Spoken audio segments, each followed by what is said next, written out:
what people are talking about with the development of GB News and this new News UK channel is that it's sort of aping the American opinion-led TV, so Fox News, MSNBC, those channels where you've basically got a big character who's talking to camera for an hour or so, giving their opinion. And it's something that we haven't really had on British television, partly because we have Ofcom and a regulated press, which is very different to what they have in the United States. But with these channels coming along, that seems that it will change to some degree. And one thing that raises to me is, given we've got a very sort of divided society, and there is a market for conservative shock jocks, but there's also a market for liberal talking heads, are one of the existing channels going to take on the position of being the liberal channel? So, for example, in the United States, Fox creates a space for MSNBC. In this country, if we've got GB News, is that going to create a new channel? Obviously, unfortunately, we don't have enough money yet to get a DAB license or a license to go on national television. So are some liberals going to come together with millions of bucks and sort of say there's space for a rival? Or are Sky News going to decide we've got to be the liberal ones now? Or is ITV going to decide we've got to be the liberal ones now? Where do you see that going, Aaron? 3 letters, BBC. You know, people with a left-wing persuasion, liberals, social liberals, people in the centre, generally don't think they need to get involved in media projects, or haven't for the last several decades, you could say arguably since the 1920s, because of the BBC. And it's true that it's been a major counterweight to a very, very, very increasingly right-wing media, vociferously right-wing media, particularly since the early 80s, particularly since Murdoch bought the Times and Sunday Times. But that, I think, is now becoming undone, because the BBC had this huge market share of radio, of TV, of online in the last 15 years too. And now what we're beginning to see, Talk Radio, LBC, GB News, News UK, Times Radio, is this kind of fragmentation going on. Not with print, but with other kind of hybrid multimedia, which, of course, these guys, in terms of scale, can't take on the BBC or even ITV, or arguably even Channel 4. I'd say LBC and Channel 4 are around the same size. But what they can do is they're basically going to create a whole ecosphere of alternative political reality. And they're all going to repeat each other's arguments. Guido Fawkes will say something, then LBC will run with it. Then Talk Radio will get the person on to talk crap for half an hour, and then they'll do the evening show with Piers Morgan, and then Andrew Neil will be doing the press review, the next day. And I think that's going to be a very powerful media ecology and environment for the left to grapple with. And I personally feel that particularly centrists don't really know what's coming. They have no idea. The 2019 general election was hugely unfair to the Labour Party. It was a disgrace.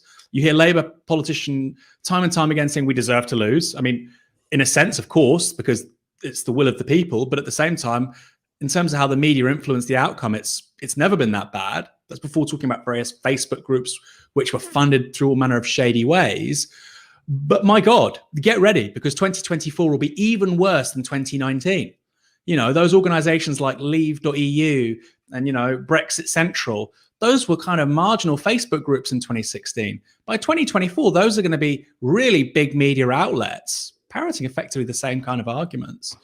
And I feel like, in a way, the left is at least prepared with an analysis of what that means, albeit, no, we don't have the money. I do think that centrist tendency of kind of byline Times, people's vote kind of people, I think they're recognizing it, and maybe it'll get bigger. They're going to get money, but nothing like what we're seeing with GB News and so on. I mean, GB News is getting money from hedge funds based in, the Arabian Peninsula, from the Discovery Channel.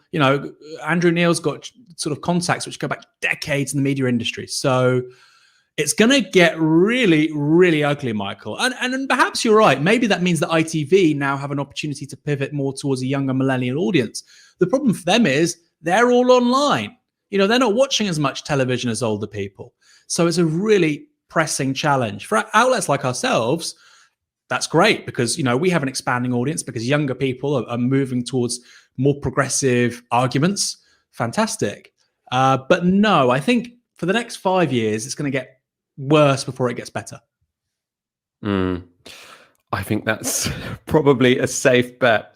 We have 3,000 people watching, which is lovely to see, especially, when we're talking about how the right seem to be getting their act together in terms of putting forward their own ideological agenda. So we are desperate to build Novara as quickly as we can so that we can get out to as big an audience as we possibly can, hold politicians to account, and push against, probably the narratives of which you're going to see Piers Morgan spouting in a year's time on a new cable channel. So if you want to help us grow, please do go to support.novaramedia.com, donate the equivalent of 1 hour's wage a month, and very important, subscribe to the YouTube channel, because we want to make sure this is growing apace.